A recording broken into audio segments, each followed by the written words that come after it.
Hi guys, Jamie from Boxing Life, and welcome back to another boxing list video. I'm going to be looking at 10 switch hitting boxers who I believe to be some of the best in boxing history. Switch hitters in boxing for the most part are a rare entity. Boxers will of course change stance from time to time to get different angles on their opponent and to create openings to attack.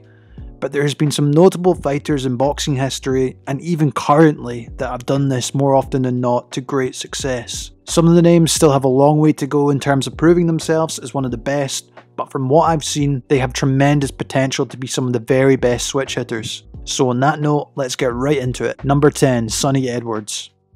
This may come as a surprise, but Sonny Edwards, in my opinion, has to be one of the most natural switch hitters I've ever seen. The IBF flyweight world champion may not be that well known on this list, but he has tremendous ability from switching from southpaw to orthodox and vice versa throughout any fight. Because he constantly switches between the two stances throughout rounds, it makes him incredibly difficult for the opponent to figure him out. However, some opponents have caught him while switching stances, and he needs to be careful of using it too often. He still has a long way to go to prove he's one of the best, but I wouldn't be surprised if we talk about his natural switch hitting style in years to come.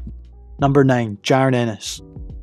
The up-and-coming welterweight has to be one of the best switch hitters in the sport right now. He reminds me in some ways of a younger and bigger version of Terence Crawford, with the potential to be just as good in the years to come. Ennis still has a lot to prove before he is considered one of the greatest switch hitters, but I wouldn't be surprised if Ennis is talked about as the best switch hitter in the sport soon. I'm sure more attention will be brought onto him when the opposition steps up, as he's been showing off his switch hitting abilities against lesser opponents to date in devastating fashion. But he certainly has the skills to take him to the top. Number 8, Andre Ward. Ward was a tremendous boxing technician in the ring, who for the most part could fight comfortably against any boxing style. The American was in fact left-handed, and would mainly box as an orthodox fighter throughout his successful career. During his career, the Olympic gold medalist picked up an injury in his right shoulder, which made Ward even more reliant on his left hand throughout certain stages in his career before he finally got surgery. Because of this, he would often switch to a southpaw stance on many occasions just so he could land his big power punch. Number 7, Tyson Fury. The current two-time heavyweight world champion has been known to fight as a southpaw during his fights. This includes in fights against Klitschko, Schwartz, and his second fight versus Cesar. From looking at these fights, he likes to use it as a way to create distance and so he can set up big shots from different angles. If I'm being honest, he probably most likely does this as a way to confuse his opponent, and in typical Tyson Fury fashion, it seems to work. He was more cautious in the Wilder fights doing this, and no wonder, but he did occasionally change stance to catch the Bronze Bomber off guard occasionally. Number 6, Mike Tyson.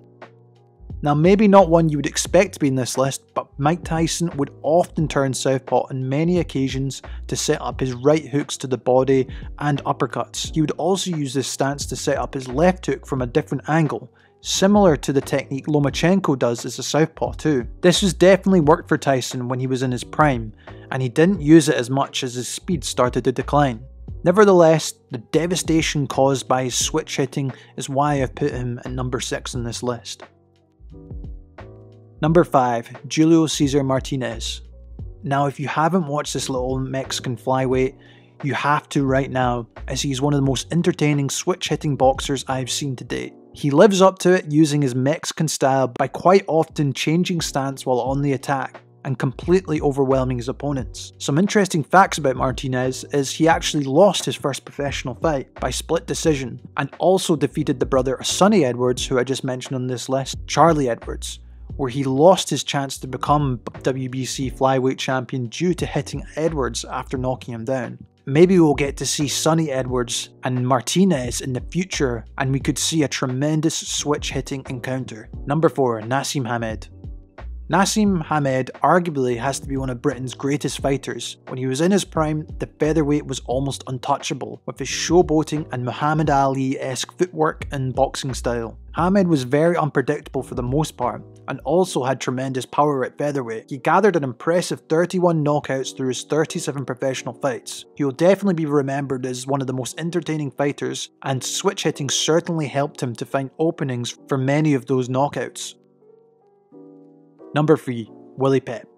Willie Pep is probably regarded as one of the greatest fighters ever, and was in fact one of the original and best switch hitters. He was, however, more of an orthodox fighter throughout his incredible career at featherweight, where he picked up a record of 229 wins, 1 draw and 11 defeats, with 65 knockouts. Pep would often use the switch hitting technique when changing direction with a sneaky left hook or left cross before moving back to his orthodox stance. I put him at number 3 because he is such a pioneering fighter, with still many boxers to this day using his switch hitting techniques. Number 2. Terence Crawford. Bud Crawford for me has to be one of the best natural switch hitters I've seen.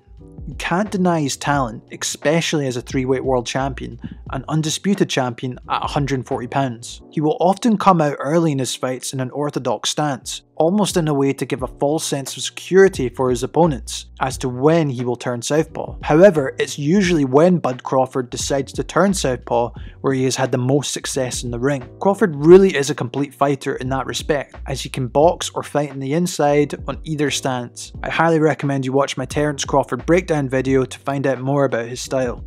Number 1. Marvin Hagler.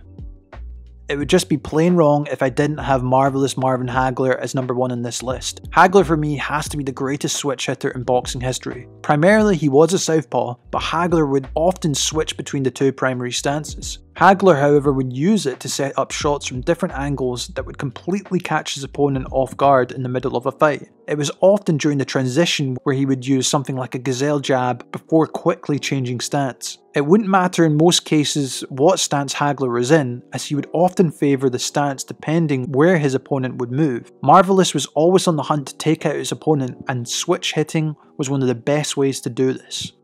And that wraps up this video, guys. Hope you enjoyed this boxing list video. Let me know in the comments below if there's any other switch hitters you think I should have put on this list. I'd love to know. And also let me know if you think it's a good tactic to use. Personally, I think it's always best to master your preferred stance, whether that be orthodox or as a southpaw. But I think it helps if you're able to switch stance on occasion, just to add a bit more to your game and also just open up different angles on your opponent. I'd love to hear your thoughts on that too. On that note, guys, thanks so much for the support. Always appreciate it.